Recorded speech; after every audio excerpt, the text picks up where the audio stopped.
Bonjour à tous, avec l'aide de Dieu, nous allons étudier le Rambam, les lois de la prière, 5e chapitre, Perek Hamishi Halacha Aleph. Dans le chapitre précédent, le Rambam nous a dit 5 choses qui empêchent pour faire la tefila. Dans le chapitre présent, le Rambam va nous dire 8 choses qui empêchent, mais ces choses-là, ces 8 choses qui empêchent, si la personne ne les a pas fait, c'est quand même une bonne tefila. Aleph, Shmona Dvarim Tsarich Hamidpal Leizer Bahem, il y a 8 choses que la personne qui prie doit y faire attention, Vela Sotan de les faire. Veimaya Dachouk, mais ces 8 choses-là, s'il était en situation difficile, au Nana, sur un cas de force majeure, au She'ava, où il a transgressé même intentionnellement, Velo Asaotan, il ne les a pas fait, Einan Me'ag, il ne empêche pas sa prière. Donc, s'il est dans une situation difficile, il n'a pas besoin de les faire, et même si intentionnellement, volontairement, il ne les a pas fait, il n'a pas besoin de recommencer sa prière. Ve'elwen, voici ces 8 choses-là que le Ram va nous dire ici juste le mot, et après, dans la suite, ce chapitre-là, le Ram va nous les expliquer.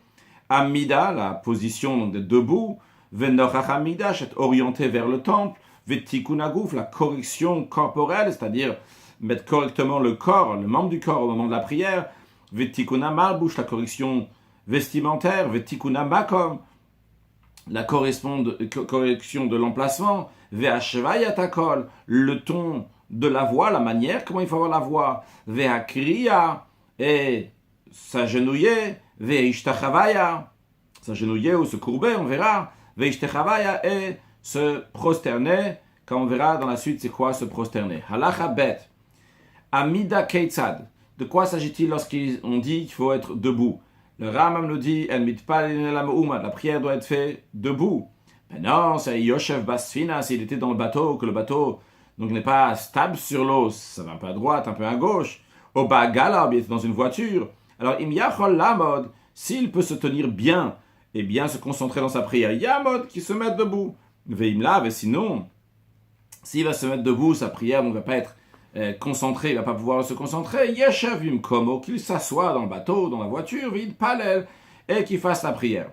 Chole, quelqu'un qui est malade, mid palel, il fait la prière, afilu shochev tsido, même s'il est allongé sur le côté. Dans quelles conditions le malade peut faire cette prière? S'il peut se concentrer, mais le fait d'être debout, s'il ne veut pas être debout, eh bien il peut rester allongé sur le côté. Vechen, Ram, vu qu'il nous a parlé du malade, il nous dit de même, Hatsame ve'araev, celui qui a soif, celui qui a faim, qui a affamé, Aram bichlal chol, ils font partie des malades. Donc, im yesh bo yecholet le kavenet dato aussi, ils ont la possibilité de se concentrer. Il palel, qui fasse sa prière. Ve'im lav. Et sinon, s'ils ne peuvent pas se concentrer, alid palel, qui ne fasse pas la prière, atchi yochal ve'yishte, jusqu'à qu'il va manger et boire. De même, le Rambam nous dit, haya rachuv al behema, si il chevauche un animal. Même s'il a une personne qui peut le tenir son animal, donc son animal ne va pas se sauver pendant qu'il est en train de faire la prière, ce qui aurait pu le déranger, quand même, même s'il n'a pas besoin, le yered, il n'a pas besoin de descendre de l'animal, elle a yoshavim komo, il peut rester assis sur l'animal, au mitpalel, et il fait la prière. Pourquoi? Pour que son attention, il va plus pouvoir se concentrer tranquillement. Donc on voit qu'il faut faire debout, mais dans des cas particulier, on peut faire assis et la prière est aussi bonne. Halacha Gimel. Nochach Hamikdash Keitza, nous avons dit qu'il faut s'orienter vers le temple. De quoi s'agit-il? Ayom et bechutza laaretz, si celui qui faisait la prière se trouvait en dehors d'Eretz Israël. Marzir panav nochach Eretz Israël, il oriente son visage, sa face, vers la terre d'Israël, ou midpal, il fait la prière. Ayom et baaretz, s'il se trouve en terre d'Israël même, mais kaven panav keneged Yerushalayim, il s'oriente vers Jérusalem. Ayam Yerushalayim, s'il se tenait à Jérusalem, mais Kaven Panav Keneged Amigdash, il s'oriente vers le temple. Ayam Bamigdash, s'il se trouvait dans le temple même, mais Kaven Panav Keneged Bet Kodesh HaKodashim, il s'oriente vers le Saint des Saints. Souma, quelqu'un qui est aveugle, ou Michelo Yachol, le Kaven Taruchot, ou quelqu'un qui ne peut pas retrouver, donc s'orienter. Quelqu'un qui est en bateau, donc il ne peut pas savoir exactement où se trouve le Beth Hamikdash, le temple, eh bien il y a Kaven Libo Keneged Shrina, qui concentre son cœur, qui pense, qui est face à la Shrina, la présence divine, Veilpal, et qui fasse la prière. Halacha Dalet, Tikkun Aguf Keitzad, en ce qui concerne donc la correction corporelle, de quoi s'agit-il? Shuomed Bitfila, lorsqu'il se tient en prière, le Kaven et Raglav Zo Betzadzo, il doit joindre ses pieds. Venonten enav lemata, il met ses yeux vers le bas, comme si il regardait vers la terre, libo panu le mala. Par contre, son cœur, son attention va être vers le haut, comme si il se tenait et priait dans le ciel. Et il met ses mains sur son cœur lorsqu'ils sont rattachés l'une sur l'autre, la droite sur la gauche. Et il se tient comme un serviteur devant son maître, avec crainte, avec frayeur, avec peur. Il ne doit pas mettre ses mains sur ses hanches. La correction vestimentaire, de quoi s'agit-il? Il doit mettre bien ses vêtements de manière respectueuse pour la prière. Il se fait beau et élégant. Il y a écrit prosternez-vous à Dieu dans la splendeur de la sainteté. Lors de la prière, il ne doit pas se tenir avec son sous-vêtement, donc sous-vêtement qui était à l'époque, donc comme aujourd'hui on a un tricot, à l'époque c'était fait pour recevoir la transpiration, pour ne pas abîmer les vêtements du dessus. Donc il ne doit pas se mettre juste comme ça avec un sous-vêtement, il doit avoir quelque chose au-dessus. Ni se tenir avec la tête découverte, ni avec des pieds découverts, donc pieds nus. Si c'est l'habitude de l'endroit où la personne se trouve, quand il se présente devant des gens importants, devant des grands, uniquement avec les pieds couverts, eh bien dans ces cas-là, il ne doit pas être avec les pieds découverts, pieds nus, quand il va faire la prière. Par contre, si c'est dans des endroits que c'est tout à fait normal de se tenir même devant des personnes importantes, les pieds nus, eh bien dans ces cas-là, il a le droit aussi de faire la prière avec les pieds nus. Au Bechol Makom, dans tout endroit, ce que Rama va nous dire maintenant, il n'y a pas de différence dans un endroit ou l'autre. Il ne doit pas tenir des tefilines dans sa main, ou Sefer Torah Bizro, ou un livre de Torah, Sefer Torah, rouleau de Torah, dans son bras, parce qu'il a son esprit donc qui est préoccupé, il a peur que ça va tomber. Il ne doit pas tenir de l'argent dans sa main, des pièces d'argent, parce que ça risque de tomber, et il va se dire, tiens, peut-être ça va tomber, maintenant je vais les perdre pendant ma prière. Par contre, il a le droit de prier avec un lulav. Donc on prend la fête de Sukkot, parce que comme c'est la mitzvah de la journée, donc vu que il chérit ça, c'est la mitzvah, eh bien, c'est pas l'eau pour lui, il va pas être préoccupé. Maintenant, c'est quelqu'un qui avait un fardeau sur sa tête, c'est le moment de faire la prière. Alors, est-ce qu'il peut faire la prière avec ce fardeau sur la tête ou il doit l'enlever? Alors, si c'était moins que 4 caves, cabine le pluriel de caves, ce qui correspond à 6,504 kg.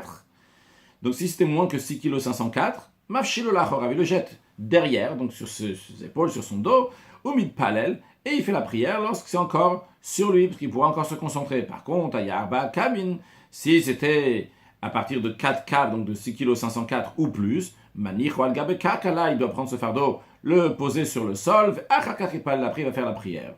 Le Ram de rajoute que Der Kol HaChachamim, c'est l'habitude de tous les sages, Vatalmidim, et de leurs disciples, de prier uniquement lorsqu'ils vont être enveloppés d'un habit supérieur.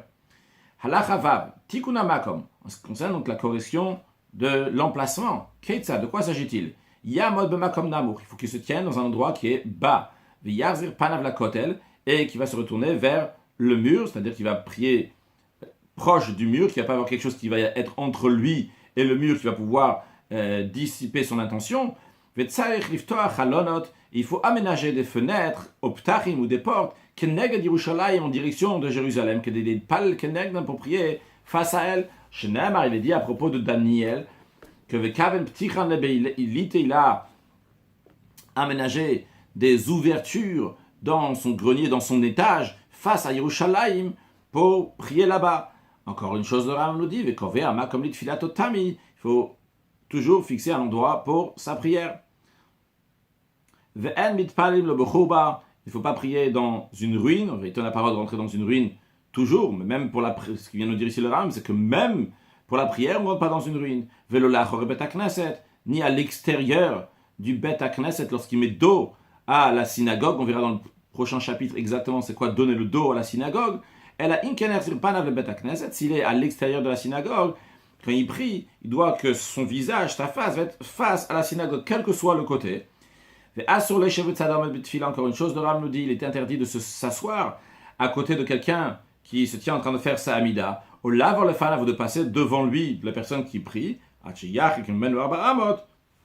jusqu'à qu'il va s'éloigner de 4 coudées qui représentent 1m92. Halakha zayin. Le yamod b'makom gavoa shlosha tfachim. Il ne doit pas se tenir, on a dit qu'il faut se prier dans un endroit qui est bas, mais le Ram nous dit, il ne doit pas se tenir dans un endroit qui est 3 tfachim, un tefar c'est une palme qui correspond à 8 cm, 3 tfachim ça correspond à 24 cm, donc il ne doit pas se trouver dans un endroit qui est haut d'une hauteur de 3 tfachim, donc de 24 cm, au yater, ou plus que cela, il va faire la prière là-bas, il ne faut pas être orgueilleux, hautain, une hauteur devant Dieu. Le yamod, le agabe mita, ni se tenir sur un lit, le agabe kisse, ni sur une chaise. Maintenant, si c'était une construction surélevée, donc qui était plus haut, même qui est plus haute que 3 tfachim, mais c'est toute une construction en soi-même. S'il y a 4 coudées sur 4 coudées, donc c'est vrai que c'est surélevé. Surélevé, on n'a pas le droit de prier sur un endroit qui est surélevé, mais là, cet endroit qui est surélevé, il a toute une construction en soi-même. S'il a 4 coudées sur 4 coudées, c'est la quantité qui est considérée, donc une maison, quand c'est 4 coudées sur 4 coudées, 1m92 sur 1m92, dans ce cas-là, l'IA, c'est la même loi qu'un autre étage. De la même manière qu'on a le droit de prier sur un étage, on a le droit de prier aussi sur cette chose qui est plus haute et qui a 4 sur 4 amot, ou mutal et palalbo, on a le droit de prier sur cette surface. De même, même si c'est un endroit qui était haut et qu'il n'y avait pas 4 coudées, donc il est haut, mais il est entouré de 4 côtés, il est entouré d'une paroi, d'une barrière, d'une mechitza. Mutar il a le droit de prier dessus. Pourquoi? Car sa hauteur ne se distingue pas, on n'est pas remarquable. Parce qu'il forme un domaine pour soi-même. Par exemple, si c'est juste sur un endroit comme une chaise, donc qui n'est pas 4 sur 4 coudées, c'est pas 1m92 sur 1m92, mais c'est entouré de mechitza de tous les côtés, eh bien il pourra prier parce que c'est distingué, c'est un endroit donc qui est à part comme un étage. Halachachet. Aoumanim shayosim, les ouvriers qui faisaient du travail, donc ils étaient employés chez quelqu'un d'autre, ils travaillaient là-bas, Berosha Kotel, ils étaient sur le mur, ou Berosha Ilan, ou sur la cime d'un arbre, Vegiazman Tfila, c'est arrivé le moment de faire la prière. Yordin le matom itpalim, ils doivent descendre de l'arbre ou du mur et faire la prière. Parce que s'ils vont faire là-bas en hauteur, ils risquent d'être préoccupés de peur de tomber, ils ne vont pas pouvoir se concentrer dans la prière. Puis, une fois qu'ils ont fini, ils continuent à faire leur travail. Maintenant, Vemayu, Berosha Zait et Berosha Teina.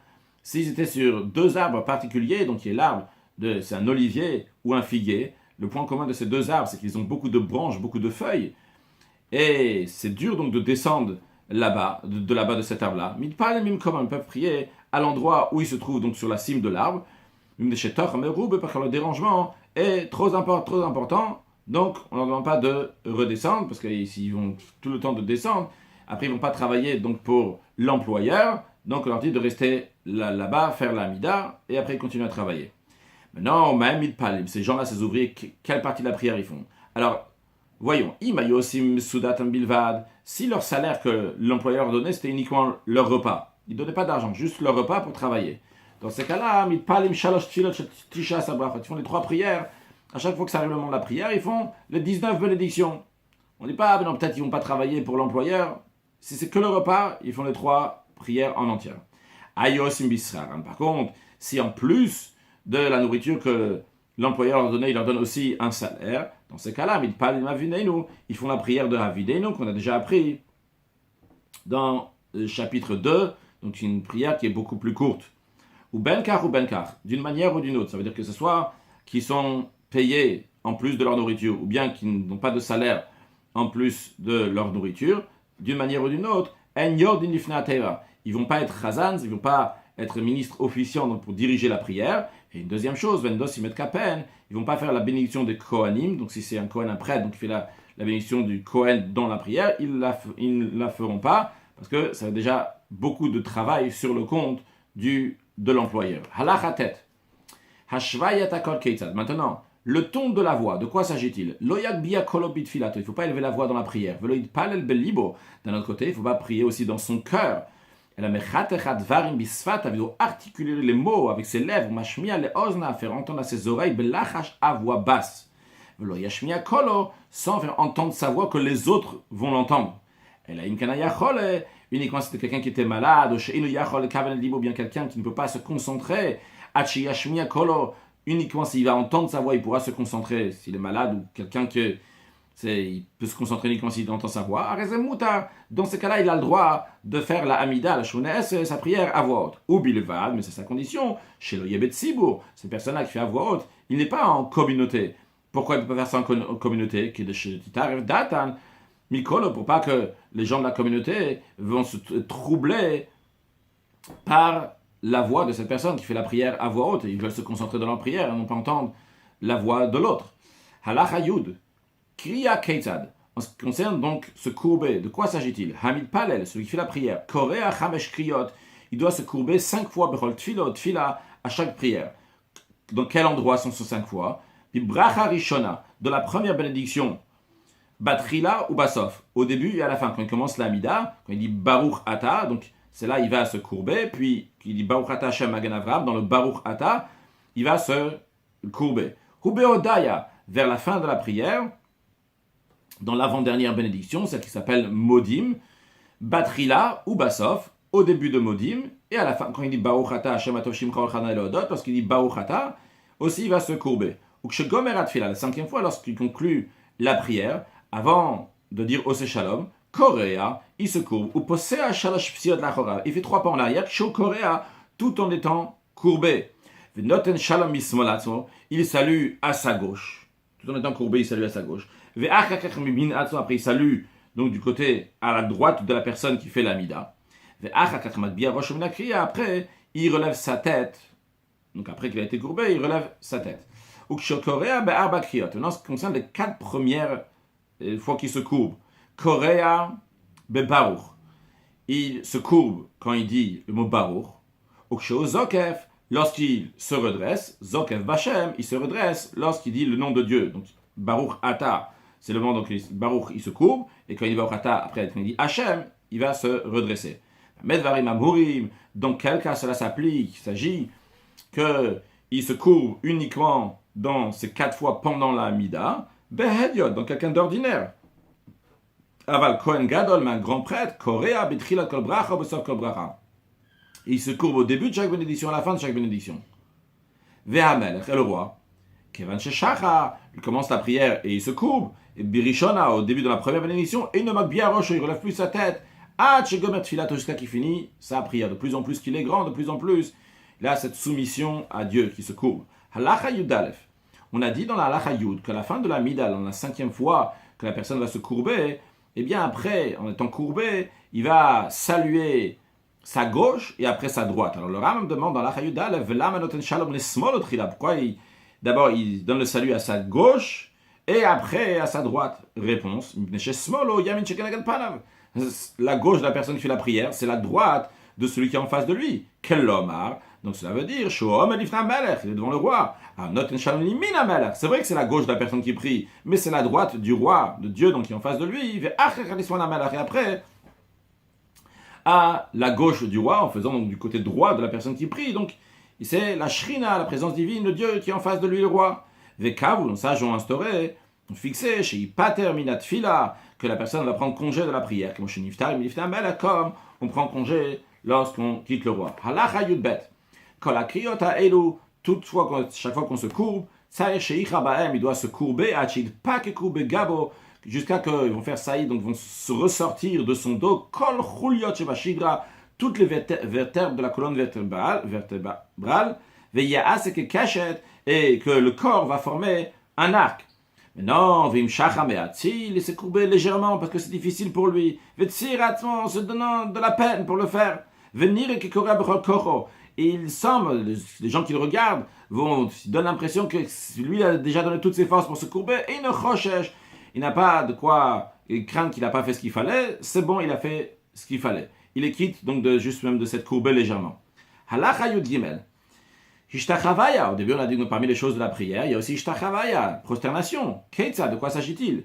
Après qu'il se redresse de la 5e fois qu'il s'est courbé, donc une fois qu'il a fait Ose Shalom Mimromav, il a fini de se courber, à suite de ça, Yoshev la Haaretz, il s'assoit par terre, Vendofel al Panav, et il tombe sur son visage, Artsa face à terre. Quand il tombe sur le visage face à terre, donc c'est justement cette prosternation, donc il s'étend totalement par terre, donc avec les mains, les pieds, le visage, tout le corps. Et il supplie des supplications à Dieu, à toutes sortes de supplications qu'il désire.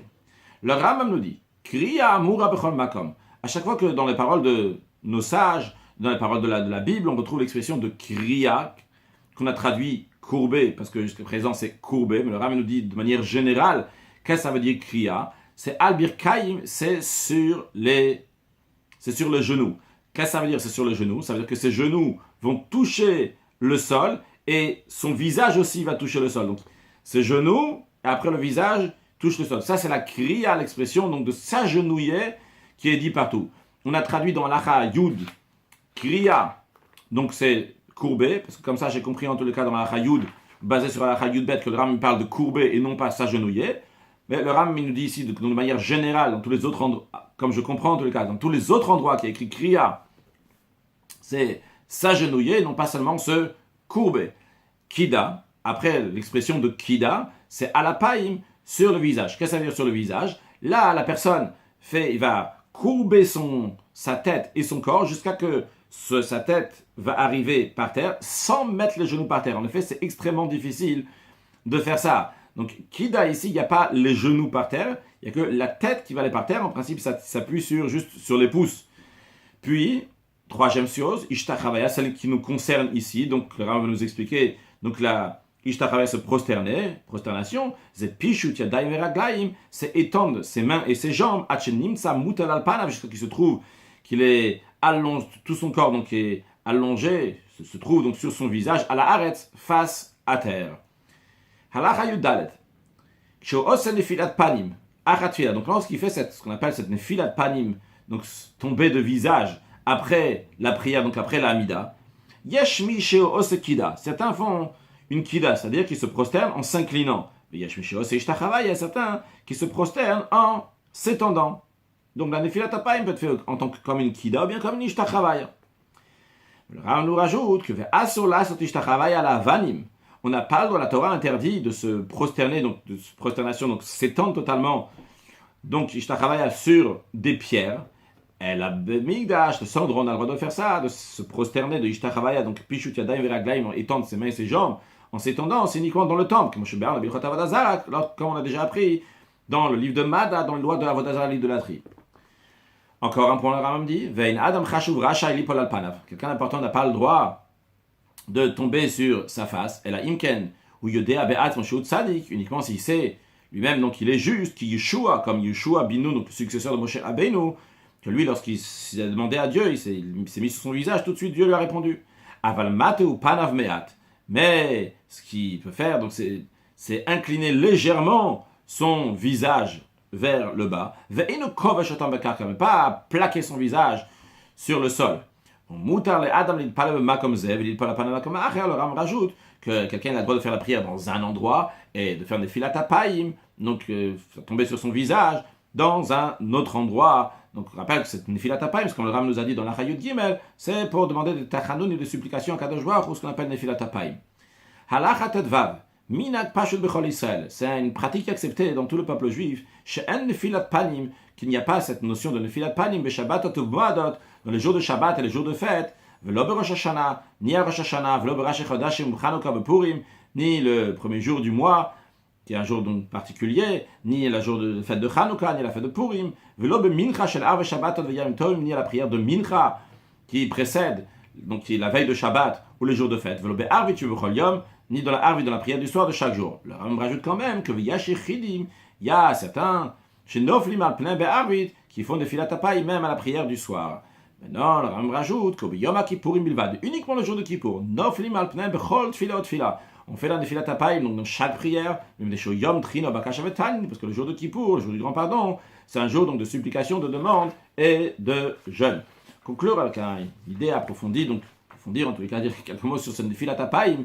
Cette Nefilat Apayim, comme on vient de voir, c'est Ishtachaves, et on se prosterne. Est-ce que vous avez déjà vu quelqu'un qui se prosterne dans la synagogue comme ça? Puis Shut Yadayim Veraglaim, en étendant ses mains et ses jambes dans la synagogue. Après, si vous n'avez pas vu. Alors, les raisons qui sont données, c'est parce que c'était arrêté de faire ça. Pour première raison, parce que on risque de faire ça dans un endroit donc, qui a un sol donc, qui est en pierre. On n'a pas le droit de faire ça dans un sol qui est en pierre. Aussi, quand c'est quelqu'un d'important, donc il ne peut pas le faire. Donc, concrètement, aujourd'hui, il y a différentes coutumes entre l'Ashkenaz, Chabad ou Sfarad. Est-ce qu'on fait donc, on fait Nefilat Apayim, est-ce qu'on met le visage donc vers le sol, ce qu'on a fait Nefilat Apayim, comme ça c'est la coutume Chabad, Ashkenaz aussi, comme ça, donc on met la main, que ce soit donc le matin, donc ça aussi c'est en discussion dans nos opinions, comme ça on fait que le matin, lorsqu'on a les tefilines sur la gauche, donc on met avec la main droite, et comme ça donc on met le visage Nefilat Apayim. Par contre, en ce qui concerne donc l'après-midi, on fait sur la main gauche. Un sujet de Chassidut, on a vu dans une des halachot aujourd'hui que lorsque la personne fait la prière, eh bien, il faut qu'il se concentre dans la Chadat. On a vu qu'il faut qu'il mette son cœur, ses yeux vers le bas, comme s'il regardait par terre, et que son cœur va être vers le haut. Dans la Chassidut, cette idée est expliquée que lorsque quelqu'un il est en train de faire la prière, il est en train de s'attacher à Kadosh Baruch Hu à un niveau très très haut, et il s'envole, il va très très loin. Mais il risque d'y avoir un problème, c'est qu'après, lorsqu'il va revenir ici-bas, il va rouvrir ses yeux, wow, il va revoir un nouveau monde, il va dire, ah, mais c'est pas le même monde dans lequel j'étais avant. Donc, je ne veux pas mettre en pratique ce que je me suis inspiré dans la prière. C'est la raison pour laquelle que déjà, au moment de la prière, il y a besoin que tes yeux, ils sont bas, ils sont ici bas. Vrai, ton cœur, il va aller vers le haut, mais mets tes yeux ici bas. Réalise avec quoi tu as affaire, avec un monde matériel dans lequel tu vas devoir influencer après ta prière, et influencer chaque endroit du monde, de faire une dira betatonim, de demeure à Dieu ici bas, de manière que Dieu va être roi sur toute la terre avec la venue du Mashiach now. Excellente journée.